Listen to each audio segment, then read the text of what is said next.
안녕하세요. 저는 현재 서울 연희동에서 살고 있는 40대 여자입니다.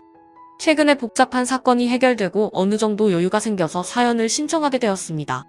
지금 생각해봐도 너무 어이가 없는 일이라 저는 뇌가 없는 사람인 줄 알았습니다. 3년 전에 아주버님이 늦은 결혼을 했었는데 10년간 결혼 생활을 하면서 지켜본 결과 왜 여자가 생기지 않는지 이해가 될 정도로 어느 여자가 봐도 정말 한심해 보이는 사람이었습니다. 게으르고 하는 거 없이 맨날 짐에만 처박혀서 컴퓨터 앞에서 떠나지 않은 아주버님을 어느 여자가 좋아하겠어요. 시부모님한테 재산이 많다 보니 그거 하나 믿고 아무것도 하지 않았습니다. 시댁 집안에서 제일 불필요한 사람이었고 차라리 없는 게 속 편할 정도로 시부모님도 이미 두 손 두 발 들고 포기한 상태였죠. 저는 그런 아주버님이 도대체 무슨 생각으로 사는지 이해를 할 수가 없었어요. 주어진 삶이 여러 번 있는 것도 아니고 시간을 되돌릴 수 없는 한 번뿐인 인생인데 그 시간을 너무 아깝게 허비를 하는 것 같아 모두가 시댁에 모여 식사를 할 때 아주버님한테 하고 싶은 일이 있는지 슬쩍 말을 던졌습니다. 밥을 먹으면서 핸드폰에 눈을 떼지 못하던 아주버님은 제 말에 대꾸조차 하지 않다가 시모가 사람이 물어보면 대답을 해야 되지 않냐고 아주버님의 핸드폰을 빼앗아 식탁에 쾅 하고 내려놓으셨어요. 며느리가 너한테 지금 하고 싶은 일은 없는지 물어보고 있잖아. 없으면 없다고 한마디 하는 게 그게 그렇게 어렵니? 눈 떠서 눈 감을 때까지 핸드폰 아니면 방에 처박혀서 컴퓨터나 하고 있으면서 뭘 잘난 게 있다고 사람 말을 무시해. 너한테 밥값 나가는 것도 아까우니까 그만 처먹고 방으로 들어가라. 아, 알았다고요. 그만 좀 뭐라고 하세요. 저는 뭐 이런 삶을 살고 싶어서 이러는 줄 알아요? 조금만 해도 흥미를 잃어버리니까 의욕이 안 생기는 것뿐이잖아요. 저도 나중에 하고 싶은 일이 생기겠죠. 지금은 때가 아니라서 그런 것뿐이라고요. 알아서 할 테니까 저 좀 제발 그냥 놔두세요. 그리고 재수씨 원래 오지랖이 좀 있나봐요. 남의 일에 왜 이렇게 간섭이 많아요? 내가 재수씨 일에 참견한 적 있어요. 그 말투 정말 가식처럼 느껴지니까 앞으로 내 앞에서 말 좀 조심해줘요. 형 무슨 말을 그렇게 해? 이 사람도 가족이고 형이 걱정돼서 하고 싶은 일은 없는지 물어보는 게 잘못됐어? 걱정해주는 사람한테 가식이라고? 형이 지금 사는 꼴을 봐봐. 나이 40 넘어서 여자 하나 제대로 만나지도 못하고 일도 끈덕지게 못해서는 1년도 못 버티고 뛰쳐나와. 아버지 어머니가 힘들게 벌어놓은 돈만 축내면서 살고 있잖아. 이 세상에서 제일 한심한 사람이 형이라고. 제발 정신 좀 차려. 부모님 마음에 대못을 박으니까 좋아. 장남이면 장남답게 행동을 해. 아버지, 더 이상 저런 형편없는 놈 받아주지 마세요. 우리 집안에 있어봤자 도움도 안 되는 놈인데 뭐하러 끼고 살아요. 등 따시고 배부르니까 평생 놀고 먹을 생각만 하는 것 같은데. 저런 놈은 고생 좀 해봐야 된다고요. 오래간만에 집에 오는 건데 저도 편하게 있다가 가고 싶다고요. 아주버님 때문에 다들 지쳐 있었고 집안 분위기는 난리도 아니었어요. 이런 심각한 상황 속에서 본인은 무엇을 잘못했는지 전혀 느끼지 못하고 있었고 시부모님의 감정이 격해지면서 아주버님과 언성을 높이게 되자 갑자기 집을 나가겠다면서 방으로 들어가더니 짐을 챙기기 시작했어요. 너 정말 대책 없구나. 이대로 나가면 문제가 해결되니? 왜 이렇게 정신을 못 차리는 거야? 내가 지금 정상적인 삶을 살고 있지 않으니까 문제가 계속 퍼지는 거잖아. 너 이대로 나가잖아. 신용카드 다 정지시켜버리고 냉전 한 푼 없이 내쫓길 줄 알아. 너 때문에 집안이 흔들리고 있는데 계속 대책 없이 행동할 거야? 우리 집안의 장남이면 장남답게 행동을 하라고 끝까지 고집 부린다 이거지? 지가 비리 내놔 여보, 당장 카드사에 전화해서 저놈이 가지고 있는 카드 전부 다 정지시키고 앞으로 집에는 훨씬 더 하지 못하게 만들어요. 나는 우리 작은 아들이랑 며느리만 있으면 되니까 다시는 내 눈앞에 나타나지 마. 네, 알겠어요. 저도 그렇게 할 생각이에요. 이 지그지그한 집구석에서 살 바엔 차라리 밖에 나가 굶어 죽는 게 훨씬 낫겠네요. 다시는 찾아오지 않을게요. 아주머니는 시부모의 마음에 비수를 꽂아버렸고 그렇게 짐을 챙겨 뒤도 안 돌아보고 조금의 망설임도 없이 집 밖으로 뛰쳐나가 버렸어요. 시모는 대책 없는 아주머니의 뒷모습을 바라보면서 그 자리에 털썩 주저앉아 오열을 하셨고 그날 이후 전화기는 꺼진 채로 어떠한 연락도 없었습니다. 시모는 정신적으로 많이 힘드셨는지 몸져 누우셨고 남편과 저는 시부모님이 많이 힘들어하셔서 저희 부부가 챙겨드릴 수 있는 건 신경 써 드리려고 시간 날 때마다 시댁에 가서 집안일을 봐드렸네요. 아주머님은 집을 떠난 뒤 시부가 카드를 정지시켰는데도 어디서 뭘 먹고 사는지도 도와달라는 전화는 일절 없었습니다. 시간이 지날수록 시부모님은 불안해하셨지만 저희는 정신 차릴 때까지 절대로 받아주면 안 된다고 단호하게 행동하시게끔 중간에서 방향을 잡아드렸어요. 저희 부부는 지금의 기회를 놓치게 된다면 두 번 다시 아주머님의 안 좋은 버릇을 절대로 고칠 수 없다고 판단했어요. 시부모님 또한 저희 마음을 이해해 주셨는지 아주머님한테 먼저 연락이 올 때까지 힘든 시간들을 버텨오고 있었습니다. 그렇게 일주일이 지나고 한 달이 지나니 어느새 6개월의 시간이 흘러버렸고 아주머님은 죽었는지 살았는지 조금도 알 수 없는 상황까지 오게 되었습니다. 결국 시부모님은 실종 신고를 넣은 뒤 소식을 기다리고 있었는데 어느 날 충격적인 일이 눈앞에 펼쳐지게 되었네요. 6개월간 연락도 없던 아주머님이 초인종을 누르고 집 안으로 들어왔는데 아주머님 얼굴을 봐서 놀란 것도 있었지만 그 등 뒤에 한 여자가 조심스럽게 고개를 내밀면서 어색한 미소와 함께 시부모님과 저희 부부에게 인사를 했어요. 사고치고 들어온 건 아니지? 아, 사고라뇨? 무슨 말을 그렇게 하세요? 저희는 서로 진심으로 사랑하는 사이라고요. 이제 저도 정신 차렸고 앞으로 열심히 살아보려고 다시 온 거니까 자리 좀 작게 지원 좀 해주세요. 우리 진주가 임신을 했거든요. 늦은 나이에 만나 서로 사랑을 확인했고 앞으로 저도 제대로 된 인생을 살아보고 싶어요. 임신. 6개월 동안 연락 한 통 없다가 갑자기 나타나서 임신한 여자를 데려와? 그럼 내가 좋다고 받아줄 줄 알았니? 너는 어떻게 엄마의 마음을 하루라도 편하게 만들어주질 않는 거야? 차라리 엄마가 죽는 게 낫겠다. 이런 걸 보려고 힘들게 내 뒷바라지 해준 줄 아니? 지원이고 뭐고? 너 줄 돈 없으니까 당장 이제 정신 차리고 정말 잘 살아보려고 왔는데 그냥 좀 믿어주고 받아주면 안 되는 거예요? 아버지가 원하는 며느리도 데리고 왔잖아요. 거기에다가 바로 손자까지 볼 수 있게 애까지 만들어 왔는데 이대로 내치면 두 분 마음이 편하겠어요? 앞으로 아버지가 하시는 사업 제가 이어받을 수 있게 옆에서 배울 테니까 저 좀 받아주세요. 인간답게 살고 싶어 큰맘 먹고 왔는데 정말 그냥 가요? 이 사람 뱃속에 손자가 자라고 있는데 그냥 가냐고요? 형은 참 속 편하게 산다. 6개월 동안 연락 한 통 없이 자기 하고 싶은 대로 하고 살다가 이제는 애까지 만들어 왔으니 다시 받아달라고. 아직까지 정신 못 차렸네. 아버지, 엄마 제가 뭐라고 그랬어요? 전혀 신경 안 써도 된다고 그랬죠? 아버지가 카드 정지시켰을 때 눈 하나 깜빡하지 않았던 이유가 다 있다니까요. 벌써 뒷주머니 차고 있었기 때문에 두려운 게 없었겠죠. 그동안 빼돌린 거 다 쓰고 돈 떨어졌으니까 온 거겠지. 내 말 맞잖아. 형 같은 쓰레기는 우리 부모님 돈 가져갈 자격이 없어. 조금의 예상하지 못했던 전개가 펼쳐져서 가족들 모두 엄청난 충격을 받은 상태였어요. 시부모님께서는 아주버님의 대책 없는 행동에 많은 실망을 하셨고 시모는 결국 혈압이 오르셨는지 머리를 부여잡고 소파에 털썩 앉으셨습니다. 막무가내로 임신한 여자를 밀고 들어오려는 아주버님을 남편이 들어오지 못하게 막아섰어요. 아주버님은 남편을 향해 주먹을 올리려 하길래 제가 그만하시라고 화를 내면서 얼굴을 붉혔어요. 제 옆에 서 있던 시부는 크게 한숨을 내쉬더니 일단 소파에 앉아보라고 하면서 어떻게 된 상황인지 들어보고 판단하겠다며 힘든 얼굴로 소파에 앉으셨고 결국 아주버님과 그 임신한 여자는 나란히 시부를 바라보고 앉았습니다. 그리고 6개월간 무슨 일이 있었는지를 전부 설명을 하더라고요. 그 말을 듣고 있던 저는 더 이상 제 귀를 더럽히고 싶지가 않았습니다. 아버지가 카드 정지시키기 전에 이미 저는 아버지 카드에서 돈을 적당히 빼서 제 통장에 따로 재내놓고 있었어요. 너무 많이 빼면 안 좋은 말 듣게 될까봐 혹시 모를 일을 대비해 조금씩 모아두고 있었는데 그때 한바닥 난리가 난 뒤 집을 나갔을 때 모아두었던 돈을 전부 현금으로 빼놓은 뒤 조금씩 쓰고 있었어요. 분명 제가 연락도 없이 잠적을 하게 되면 찾게 될까봐 미리 돈을 인출해서 현금으로만 가지고 있던 거예요.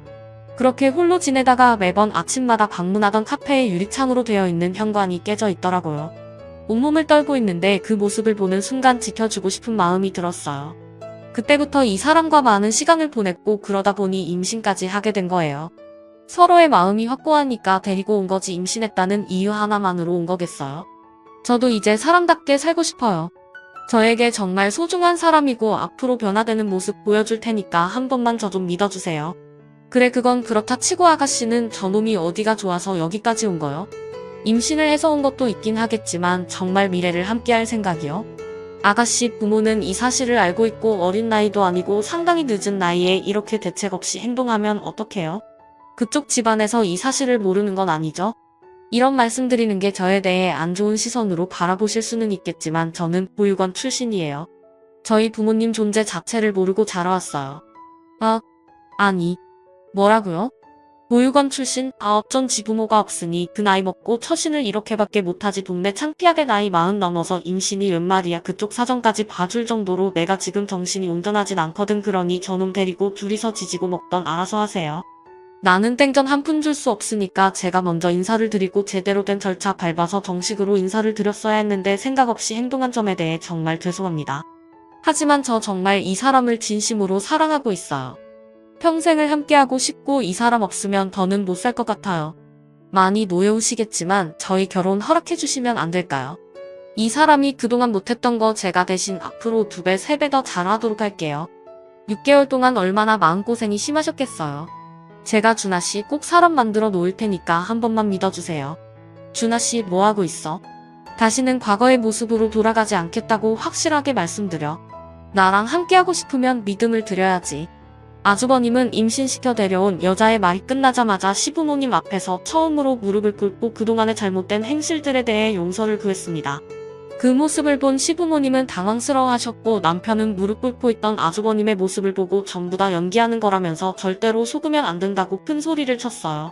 시부모님은 아주버님의 처음 본 모습에 깊은 고민에 빠지셨고 쉽게 입을 떼지 못했는데 그때 임신한 여자가 테이블 위로 결정적인 물건 하나를 올려놓았어요.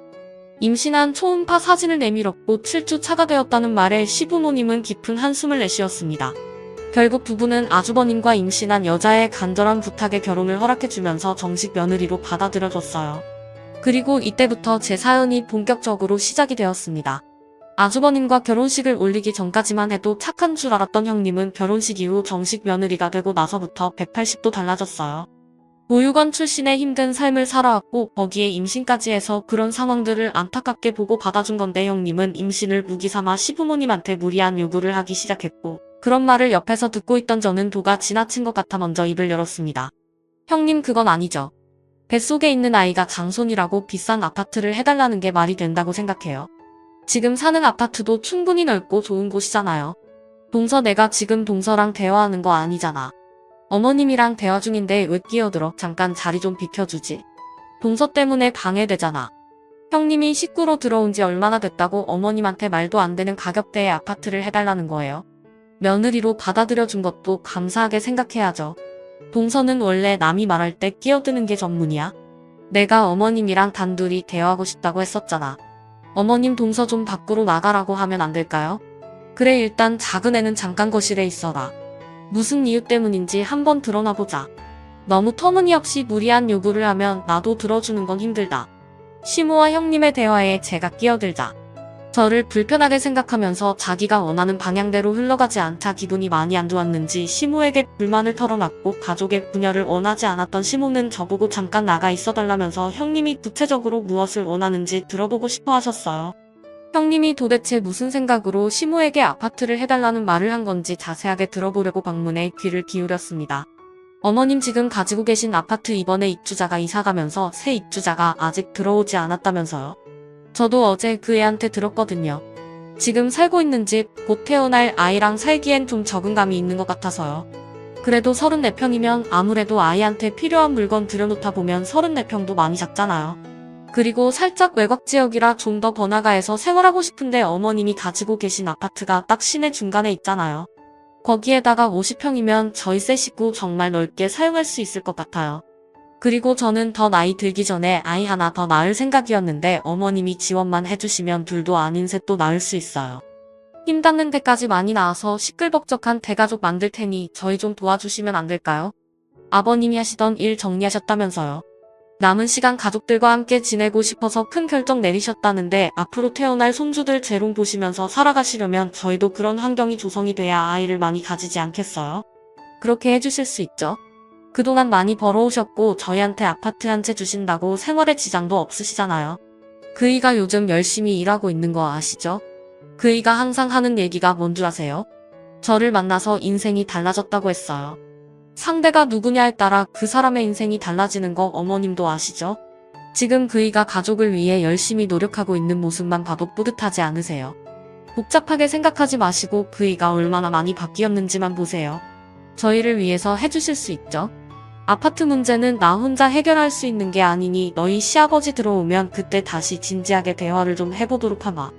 그리고 크게 기대는 하지 않았으면 좋겠다.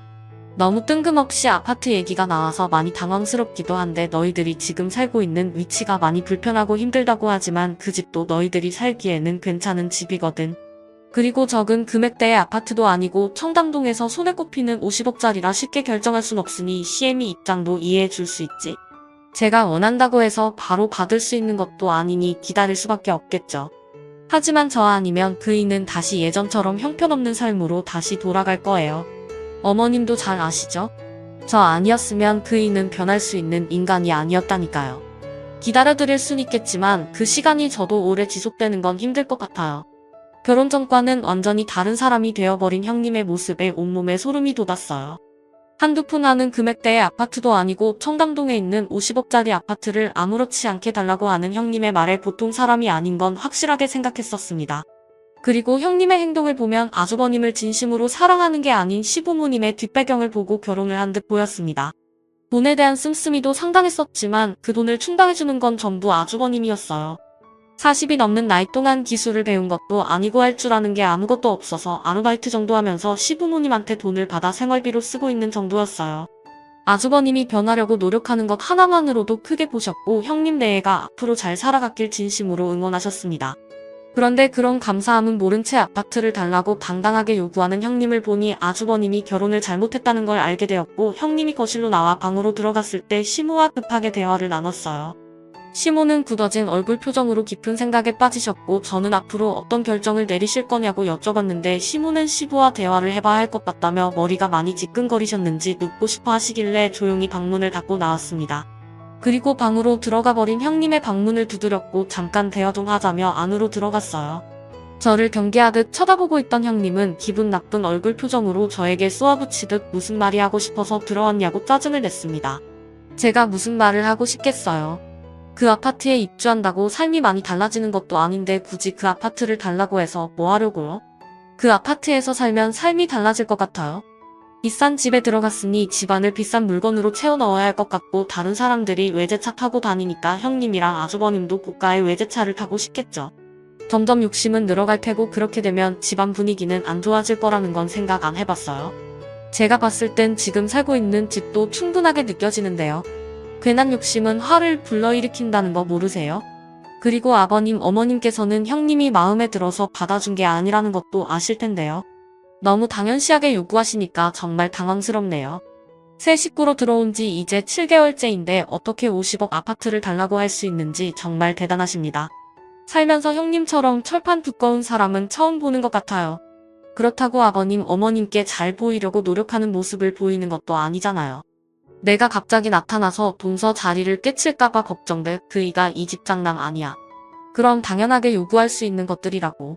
두 분께서 돌아가시면 그 많은 재산 우리 그이가 어차피 다 받게 되는 거고 그 집도 우리 그이께 될 텐데 동서가 이래라 저래라 할 위치는 아니지. 나 좀 누워야 할 것 같으니까 그만 나가줬으면 좋겠는데 내가 그이 사람 만들어준 것만도 감사하게 생각해야 되는 거라고. 특별한 기술도 없는 사람이 나랑 결혼하고 나서 하루도 안 빠지고 밖에서 일하는 거 보면 몰라? 전 재산을 줘도 모자랄 판에. 재산도 엄청 많은 집안에서 그 일한 거 태어날 아이를 위해 50억짜리 아파트 하나 달라는 게 동서한테 싫은 소리 들어야 될 정도로 내가 실수했다고는 안 보이네. 그리고 나 임신한 거 안 보여? 노후산이라 조심해야 되는데 동서 때문에 스트레스 받아서 유산이라도 하면 책임질 거야. 형님과는 대화 자체도 통하지 않았지만 제 기분이 더 안 좋았던 건 모든 걸 당연시하게 생각하는 게 저를 화가 나게 만들었습니다. 그날 저녁 가족들이 한자리에 모였고 형님이 요구한 50억짜리 아파트 문제로 시부모님이 방에서 진지한 대화를 이어나갔습니다. 그리고 잠시 뒤 방에서 나온 시부가 모두를 불러보았습니다. 청담동에 있는 그 아파트 너희들한테 주기로 결정 내렸다. 내가 그래도 늦게나마 정신을 차린 것 같고 큰며느리와 결혼하고 나서 지금까지 단 한 번도 가정이 서운한 적 없이 살아온 걸 봤을 때 어느 정도 책임감도 느끼고 앞으로도 열심히 살아갈 것 같아. 아버지가 너를 한번 믿어주도록 하마. 내가 지금까지 힘들게 돈을 벌어 모았던 이유가 나 혼자 잘 살자고 그런 것도 아니고 우리 가족 전부 잘 먹고 잘 살자고 지금까지 힘들게 달려왔었고 최근까지도 일에 매달렸던 건 그만큼 가장의 무게는 무겁고 끝까지 가족을 위해 희생을 해야 된다는 거다. 나도 이제 체력적으로도 많이 힘들고 지금까지 무리하게 버티면서 이끌어온 사업을 정리하게 됐지만 그래도 후회는 없고 남은 인생은 너희 엄마랑 같이 노후를 즐기면서 살아가려고 이미 계획 중이었다. 공기 좋은 곳에 벌써 집도 알아놨으니 명절 때나 가끔 얼굴 보는 걸로 하자. 내가 가지고 있던 재산들은 전부 처분한 상태지만 아직 청담동 아파트 하나 남았고 지금 너희들과 함께하고 있는 이 집 이렇게 총 2개 남겨놨다. 왜 집을 2개나 남겨놨는지 대충 알겠지?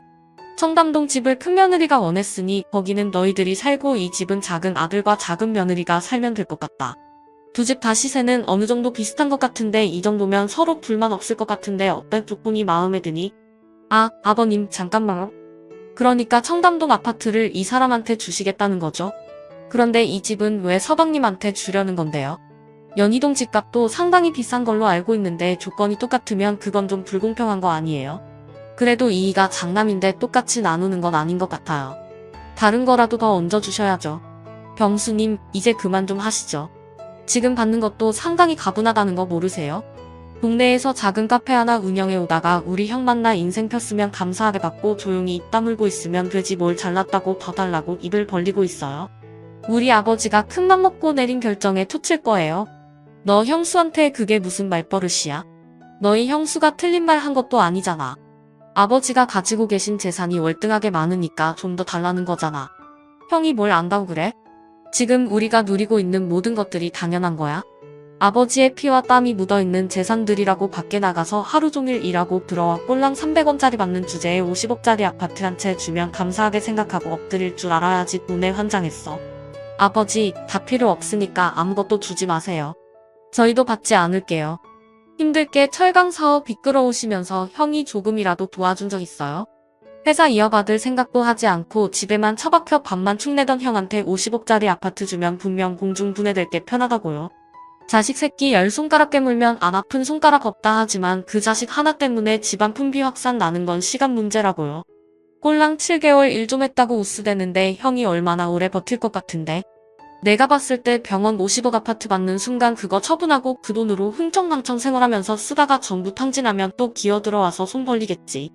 그때 형수님은 또 임신한 몸으로 들어와서 뱃속에 있는 손주 핑계대면서 우리 부모님 협박하려 들 거고 주머니 탈탈 털어 더 이상 나올 게 없으면 그땐 분명 가차없이 버릴 거야. 내 말이 틀려? 뭐 이 자식아 형한테 못할 말이 없어. 마음 잡고 열심히 살고 있는데 지금 말 다 했어. 아버지 얘가 하는 행동을 보세요. 이게 맞는 거예요? 다들 그만들 뭐해라. 내가 너희들 싸우라고 집 한 채씩 남겨준 줄 알아. 한 번만 더 내 앞에서 큰 소리치고 얼굴 붉히면 댕전 한 푼 없을 줄 알아? 더 달지 말고 주는 대로 바닥 가거라. 시부가 크게 화를 내자 형님 내에는 그 모습에 놀라선 움찔거리더니 더 이상 마음 말도 하지 않았지만 얼굴에는 심술이 가득해 보였습니다. 그날 이후 시부는 약속대로 형님 내에겐 청담동 아파트를 넘겨주셨고 남편에게는 시부모님께서 살고 계시던 연희동 단독주택을 넘겨주셨습니다. 그리고 시부모님은 제주도로 이사를 가셨습니다. 그동안 힘들게 살아오신 만큼 삶의 여유를 보내면서 살아가고 싶어 하셨어요. 그 선택을 존중했고 명절날 제주도에서 시부모님을 뵙게 되었죠. 형님 내외에는 명절날 얼굴 보는 것 말고는 따로 전화를 하거나 얼굴을 본 적은 없었어요. 이런 관계를 지속해오면서 살아가던 어느 날 남편에게 전화 한 통이었는데 갑자기 핸드폰을 떨어뜨리더니 무언가에 엄청난 충격을 받았는지 그 자리에 털썩 주저앉아 버리더라고요.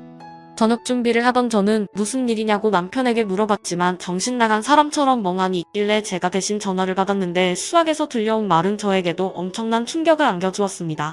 시부모님 추락 사고를 당해 급하게 응급실로 옮겨졌지만 병원에 도착하는 순간 두 분 다 한날 한시에 세상을 떠났다는 충격적인 상황을 설명해 주었네요.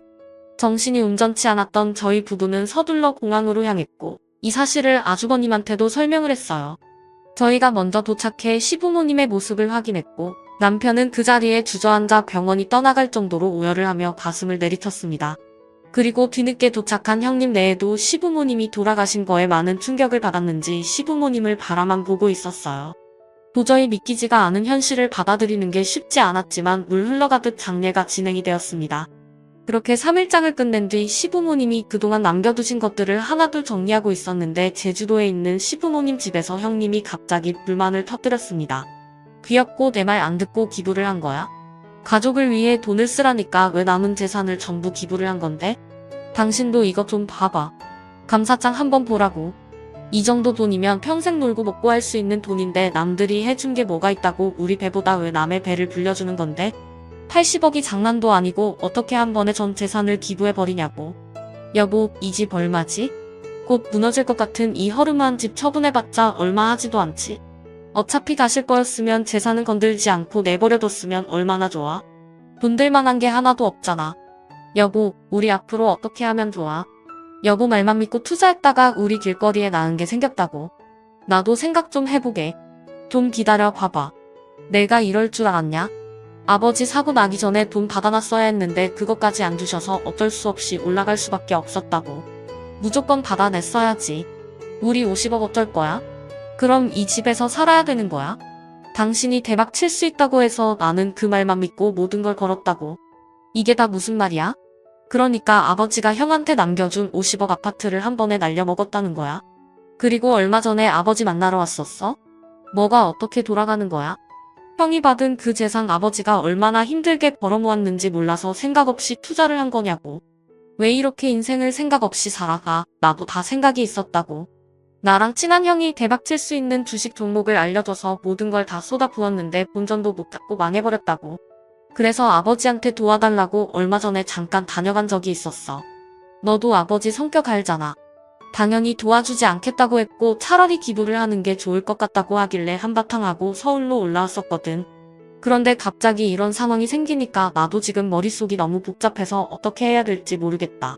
정말 대책 없는 사람들이네. 아버님께서 주신 그 아파트가 얼마짜리인데 그걸 처분해서 모험할 생각을 하세요. 형님은 말렸어야 되는 거 아니에요?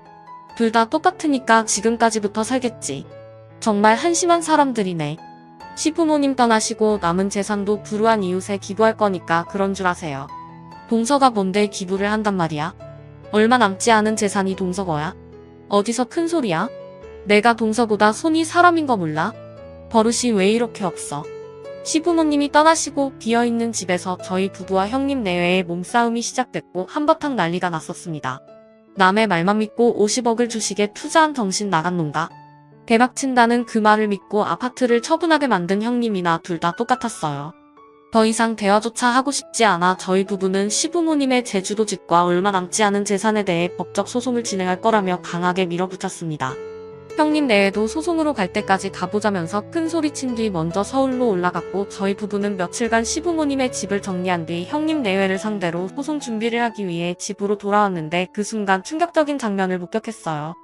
현관문 도어록이 박혀 있었고 비밀번호를 눌러봤지만 열리지 않아 갑작스럽게 변한 환경에 놀라 그 자리에서 경찰에 신고를 하려고 핸드폰을 들었는데 현관문이 열리더니 형님 내외가 저희를 반겨주고 있었습니다. 너무 황당해서 고래고래 소리치며 주거침입죄로 신고하겠다고 하자 아주버님의 말이 저에게 엄청난 충격을 안겨주었네요. 시부모님께서 남편에게 준 연희동 48억짜리 집을 본인들이 가져가겠다며 저희 부부 보고 제주도에서 살라고 어이없는 말을 늘어놓았어요. 남편은 동네가 떠나갈 정도로 화를 내면서 당장 나가라고 소리쳤지만 형님 내외는 꿈쩍도 하지 않았습니다. 오히려 이 집에서 살고 싶으면 종처럼 지내며 살 수 있게 해주겠다는 억지스러운 말을 뱉었고 남편은 두 사람을 밀치면서 집 안으로 비집고 들어갔습니다. 이미 집안에 본인들의 물건을 들여놓은 뒤 살림까지 펼쳐놓았더라고요. 너무 기가 차서 형님한테 거침없는 막말을 쏟아내었습니다. 당신들은 생각이 없는 사람들이야? 너희들이 무슨 짓을 한 줄 알아? 나는 지금 당장 주거침입죄로 너희들을 신고할 거고 감옥에서 썩게 만들 거야. 가족끼리 무슨 주거침입죄야? 그리고 이 집은 이제 우리 건데 동서는 제주도에 있는 허름한 집에서 살림 차리고 새 출발하면 되잖아. 이 집을 아버님이 서방님한테 줬지만 우리한테도 권리는 있는 거라고 법적으로 소송 걸어보던지 나는 이 집에서 절대로 나가지 않을 거야. 지금 전 재산 전부 탕진해서 오발 데도 없는데 어딜 나가라는 거야? 그리고 이 집에서 제일 오래 사는 사람이 누구야? 이 사람이야. 저 방 주인이었다고.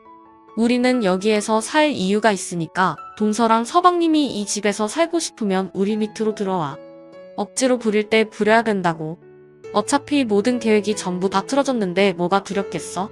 정말 상식 이하의 사람들이네. 당신들 때문에 아버님 어머님이 스트레스 받아서 사고로 돌아가신 거라고. 우리는 이들을 절대로 용서하지 않을 거야. 저는 곧장 경찰서에 신고를 하기 위해 핸드폰을 들었는데 그 순간 현관 화상폰이 켜졌고 누군가 초인종을 누르기 시작했어요. 잠깐의 정적이 흐르는 사이 초인종을 누른 사람에게 누구냐고 물어봤는데 얼마 전에 있었던 시부모님의 사고 담당 형사라며 잠깐 대화를 하길 원했습니다. 저는 곧바로 현관문을 열어줬는데 형사들이 줄지어 들어오는 순간 형님 내외와 마주치더니 갑자기 두 사람에게 달려들어 제압을 한 뒤 수갑을 채웠습니다. 순식간에 일어난 돌발 상황이라 아무것도 파악이 되지 않았던 저희 부부는 무슨 일이냐고 담당 형사에게 현재 상황에 대해 설명을 부탁했는데 담당 형사가 아무 말 없이 핸드폰을 꺼내 저희 부부에게 영상 하나를 보여준 순간 남편이 형님 내외를 개패듯이 발길질하며 무력을 행사했어요. 저는 핸드폰 영상 속의 인물들을 보고 경악을 했고 온몸에 소름이 돋았습니다. 형님은 시부모님 차 앞에서 망을 보고 있었고 아주버님은 차 밑에 들어가 무언가를 만지는 듯 보였어요. 그리고 담당 형사가 저에게 보여준 증거물은 브레이크 선을 절단하고 던져버린 가위였습니다. 현장에서 멀리 떨어지지 않은 곳에서 발견을 했는데 지문 감식 결과 아주버님의 지문으로 확인이 되었고 그 말을 듣자마자 저 또한 제정신이 아니었습니다. 아주버님이 형님을 만나 결혼을 하면서 일자리를 알아봤는데 그 일이 바로 정비 일이었어요. 형님이 평생 직업이라면서 적극적으로 밀어붙였던 일이었죠. 두 옆놈들이 연행이 되고 나서 나중에 받게 된 진술은 시부모님의 생명보험금과 재산을 노리고 세운 계획적인 범행이었습니다. 인적이 드문 저녁시간을 틈타 CCTV가 비추지 않고 있는 사각지대에서 범행을 저지르려 했지만 미처 발견하지 못한 방범용 CCTV에 흔적을 남기게 되었던 거였습니다. 그리고 시부모님의 차량의 브레이크선이 절단된 것도 확인을 할 수가 있었어요. 정말 상상도 못할 일이었고 돈 때문에 이런 말도 안 되는 범행을 저질렀다는 거에 그 인간들을 용서할 수가 없었습니다. 결국 두 옆놈들은 계획적인 범행으로 시부모님을 돌아가시게 만든 죄에 대한 값으로 징역 25년형을 받았습니다. 무기징역보다 그 이상의 처벌을 받지 못한 거에 대해 너무 화가 납니다. 저희 부부는 아직까지 눈앞에 펼쳐진 현실을 받아들이지 못해 상당히 힘든 상태이고 형님의 아이를 저희 가족이 돌보고 있는 중입니다. 요즘 여러 가지로 생각이 너무 많아서 머리가 깨질 것 같지만 하나하나 풀어나가다 보면 언젠간 길이 보이겠지만 우울증을 극복하기란 쉽지 않은 것 같네요. 남편은 더 이상 이 땅에서 살고 싶지 않다면서 이민을 생각하고 있어요. 형님의 아이한테도 그게 정서적으로 더 좋을 것 같습니다. 아직 3살밖에 안 됐기 때문에 그냥 제 아들로 받아들이는 게 속 편할 것 같아요. 이 세상에서 돈이 아무리 중요하다고 하지만 자신을 낳아준 부모에게 해서는 안 될 행동을 저지른 그 사람과 이런 일을 계획했던 그 여자가 2번 다시 세상 밖으로 나오지 않길 바랄 뿐입니다. 힘든 시간들을 이겨내고 있는 저희 가족들이 앞으로 이 상황을 잘 헤쳐나갔으면 좋겠어요. 제 사연 들어주셔서 감사합니다.